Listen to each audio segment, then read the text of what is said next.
Assalamualaikum warahmatullahi wabarakatuh. Nama saya Ahmad Ali Afi Busro dengan NIM 2011711005 dari Departemen Manajemen Rekayasa akan mempresentasikan hasil dari kerja saya dengan judul Analisis Penggunaan Energi, Kenyamanan Pencahayaan, dan Beban Pendingin di Rumah dengan ukuran 11 x 16 meter persegi. Yang pertama yakni pendahuluan berdasarkan perhitungan konsumsi energi dunia. Bangunan membutuhkan konsumsi energi sekitar 40% dari total energi yang sisanya dibagi untuk sektor industri dan transportasi. Sementara itu, pertumbuhan konsumsi energi yang ada di Indonesia berdasarkan data dari Kementerian Energi Sumber Daya Mineral Republik Indonesia saat ini yaitu sebesar 6,5% hingga 7% per tahunnya. Untuk langkah yang diambil oleh Indonesia sebagai salah satu negara yang ikut berkontribusi untuk melakukan efisiensi terhadap penggunaan energi pada bangunan, yaitu dengan menerapkan konsep green building, di mana dari proses perencanaan, konstruksi, pengoperasian, dan pemeliharaan menggunakan sumber daya yang seminimal mungkin, memanfaatkan lahan dengan bijak, mengurangi dampak lingkungan, serta menciptakan kualitas udara di dalam ruangan yang sehat dan nyaman. Yang kedua adalah rumah. Rumah merupakan tempat tinggal bagi sebuah keluarga, di mana di dalamnya terdapat berbagai macam ruangan serta perabotan yang mengisi pada ruangan tersebut. Ruangan yang biasanya ada pada sebuah rumah biasanya meliputi ruang keluarga, ruang makan, ruang ibadah, kamar tidur, kamar mandi, dapur, garasi, teras, dan lain-lain. Pada perabotan rumah, biasanya memiliki spesifikasi khusus yang dimana didapatkan memberikan nilai heat transfer tertentu seperti lampu, perabotan elektronik, dan juga sebagainya yang bisa menimbulkan adanya suatu panas.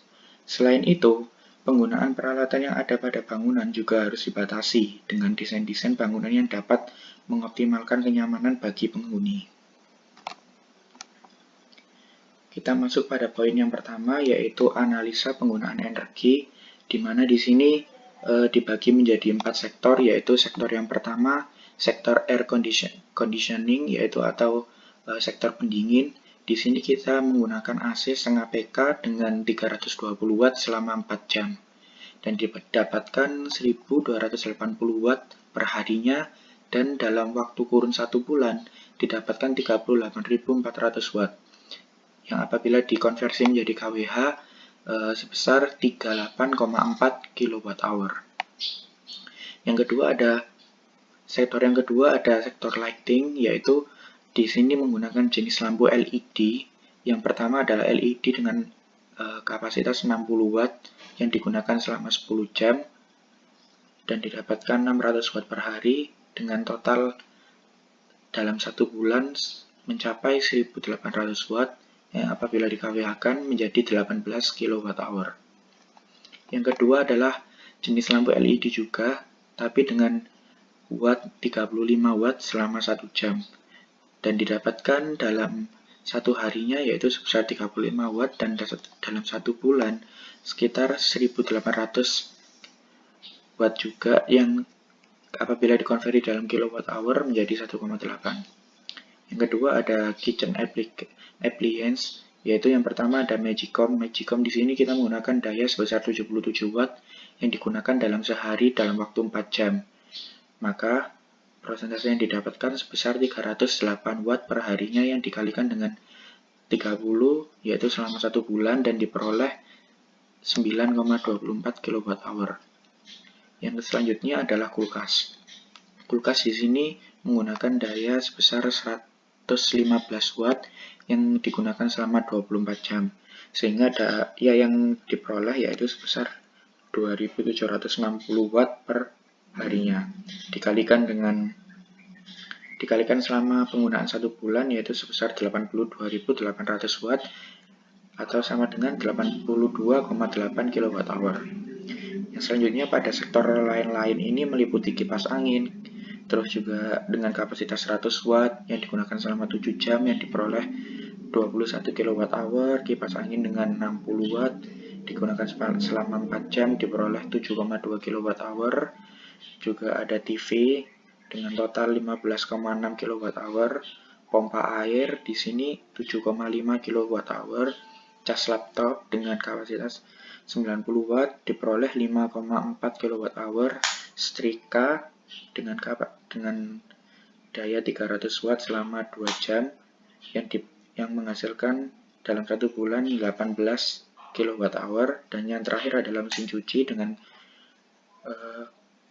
listrik 550 Watt dan dalam 1 bulan diperoleh 33 kWh.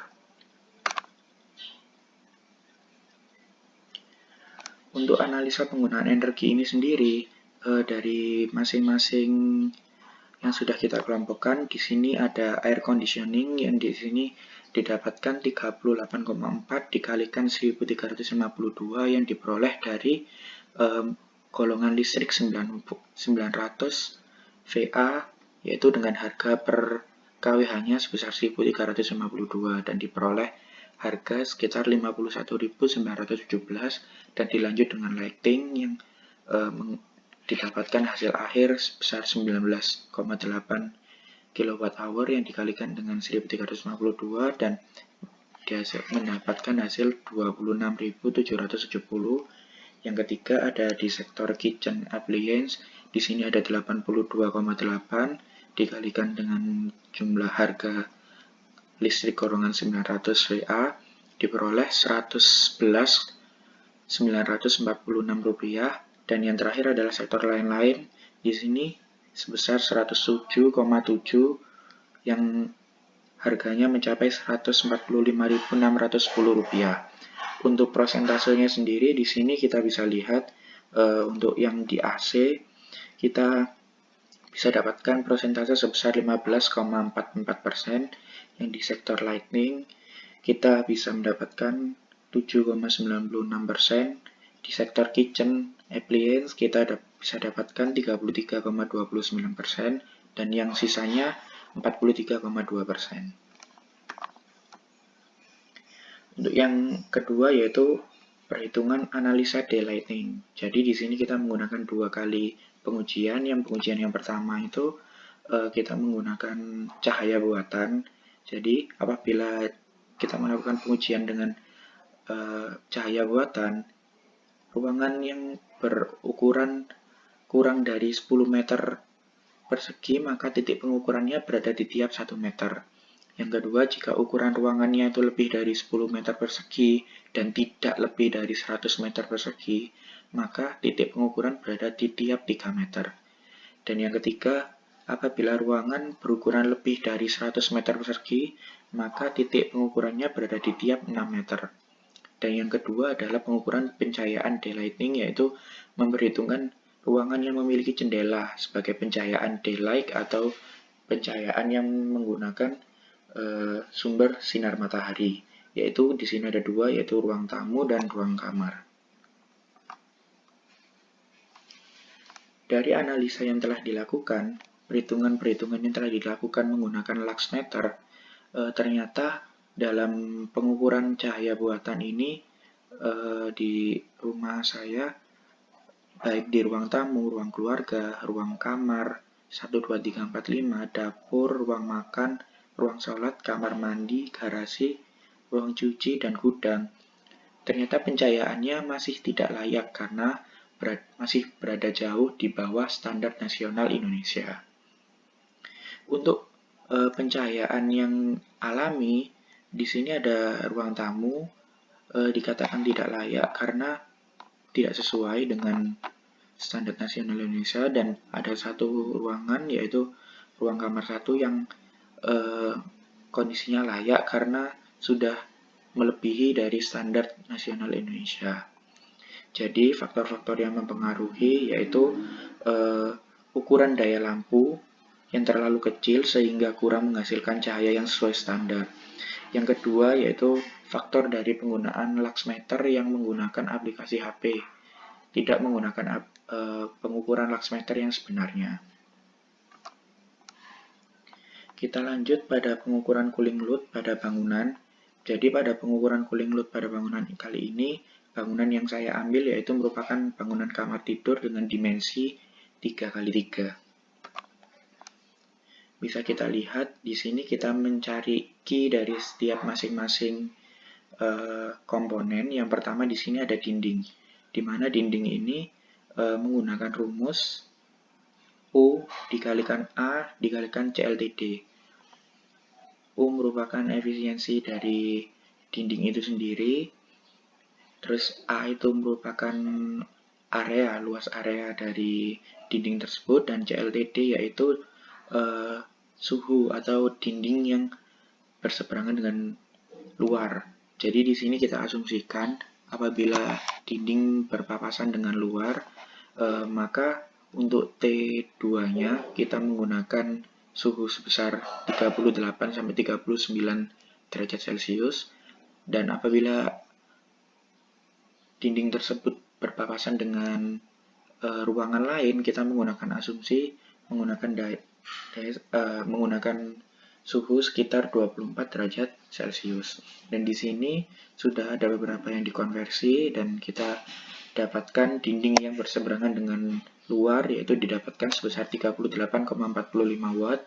Terus juga ada dinding yang berseberangan dengan ruangan lain, karena di sini ada dua dinding yang berseberangan dengan ruang lain, maka dalam setiap dindingnya itu diperoleh 1,42 watt.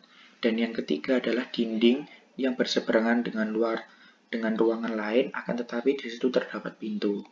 Jadi di sini untuk penghitungannya dari luas dindingnya itu dikurangi dengan luas pintu dan didapatkan 1,23 watt. Untuk totalnya bisa kita lihat dalam dinding ini sendiri mendapatkan key total sebesar 42,52 watt. Untuk yang selanjutnya yaitu perhitungan atap dengan rumus yang sama, yaitu U dikalikan A dikalikan CLTD dengan cara yang sama juga seperti tadi, diperoleh 32,96 watt. Yang selanjutnya juga ada langit-langit dengan rumus yang sama, diperoleh data sekitar 105,78 watt. Terus yang terakhir yaitu ada lantai.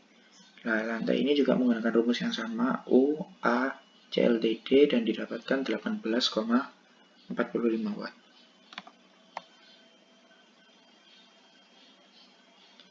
Untuk yang selanjutnya yaitu sektor infiltration air. Di sini kita menggunakan rumus yaitu 1,2 dikalikan Q kecil dan dikalikan delta T. Delta T ini bisa didapatkan dari T2 min T1. Dan di sini suhunya kita rubah dulu menjadi Kelvin dan didapatkan delta T-nya sebesar 14 derajat Kelvin.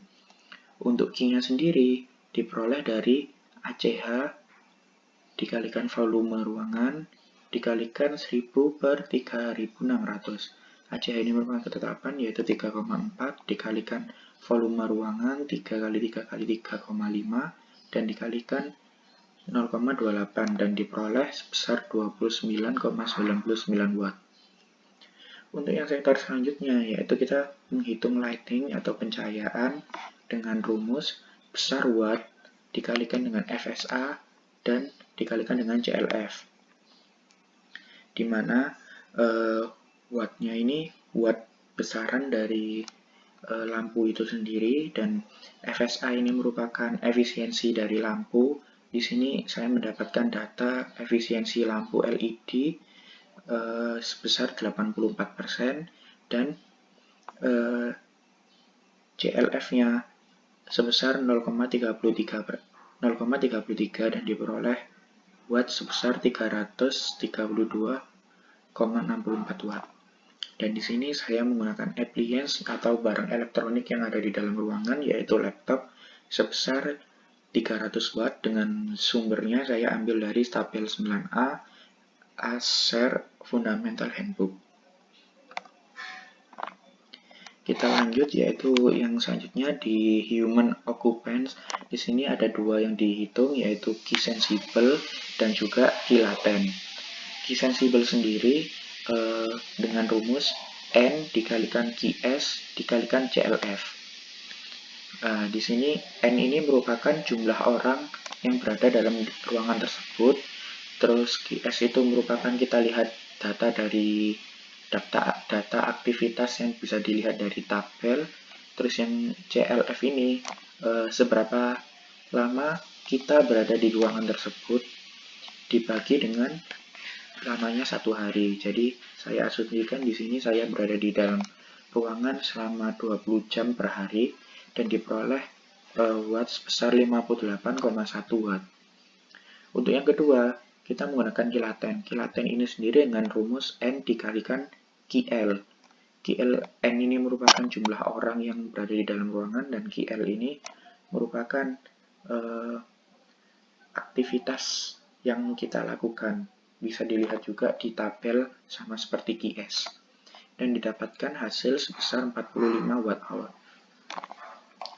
Untuk yang selanjutnya yaitu kita membandingkan dengan Q penggunaan AC. Dan di sini diasumsikan AC yang kita gunakan berkapasitas 400 watt dengan COP-nya 3,27 dan didapatkan hasil sekitar 1308 watt. Maka kalau kita jumlah dari semuanya ini totalnya yaitu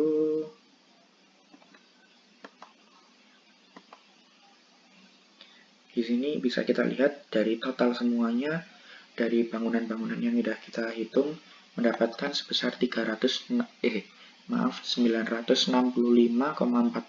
watt dengan dibandingkan dengan besaran kapasitas AC 400 watt tadi 1308 watt, maka jumlah yang AC itu lebih besar. Jadi asumsi untuk yang bisa ditarik kesimpulan yaitu bahwasanya ruangan tersebut bisa diisi atau di cooling load dengan menggunakan AC berkapasitas 400 watt. Oke, sekian presentasi dari saya. Kurang lebihnya mohon maaf. Wassalamualaikum warahmatullahi wabarakatuh.